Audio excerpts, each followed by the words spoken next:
Si t'entends des cigales autour de moi, c'est normal, je suis en vacances, mais je vais faire une plutôt courte vidéo en essayant aussi d'argumenter le plus possible. Parce que tu vois dans le titre, le sujet du jour, c'est comment surmonter son surpoids. Eh bien, en fait, moi j'ai déjà été en surpoids, du coup, c'est pour ça que je parle de ce sujet, pas de l'obésité en général, parce que je pense que ça doit pas être non plus la même chose. Je parle vraiment des gens en surpoids qui sont un peu rondouillards, qui sont pas à l'aise dans leur corps, qui sont pas confiance en eux, mais encore ils sont rattrapables rapidement, contrairement à quelqu'un d'obèse qui doit suivre une démarche encore plus longue que cette personne-là. Et moi je suis déjà passé par là.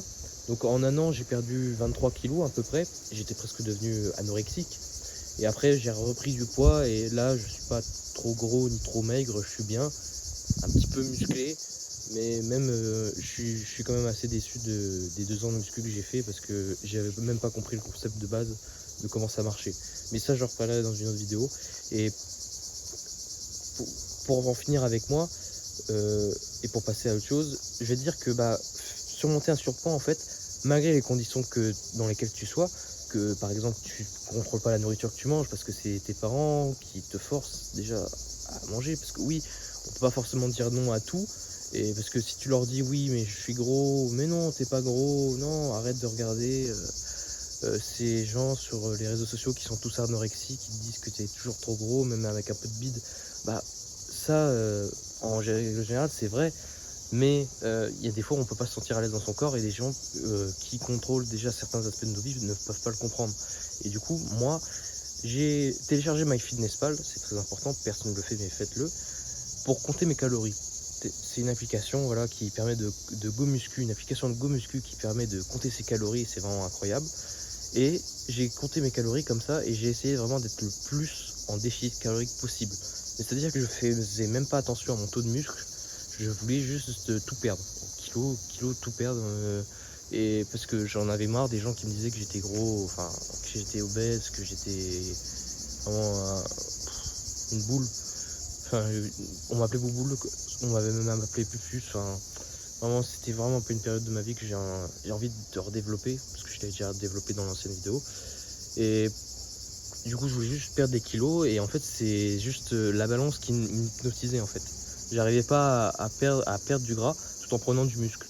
Et ça, c'est quelque chose que je pense, pour conclure sur cette vidéo, que tu te concentres en fait. Perdre du gras et prendre du muscle. Parce que moi, je pouvais pas contrôler ce qu'il y avait dans mon assiette, donc du coup, je réduisais mes parts en fait. Je me diminuais en fait petit à petit en fait ce que je mangeais dans ma bouche pour ensuite essayer de perdre du gras et juste avec un déficit quoi.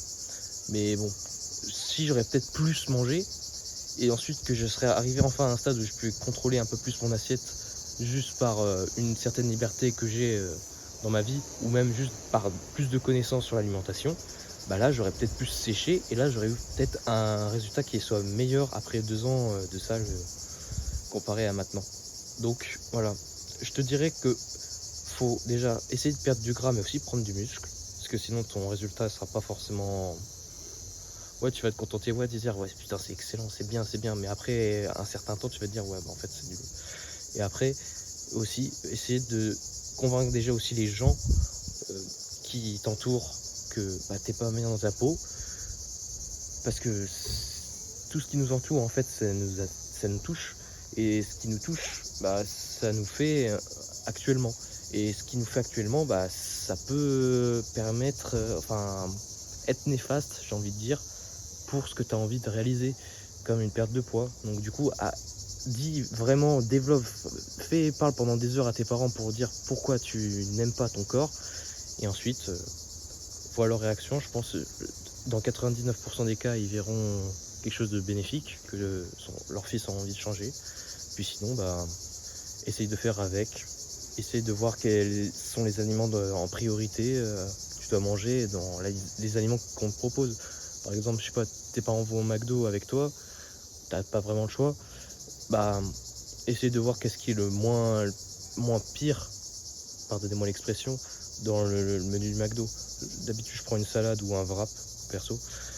Donc voilà, essaye de changer ton environnement pour ensuite changer ton corps. Je finis sur ça.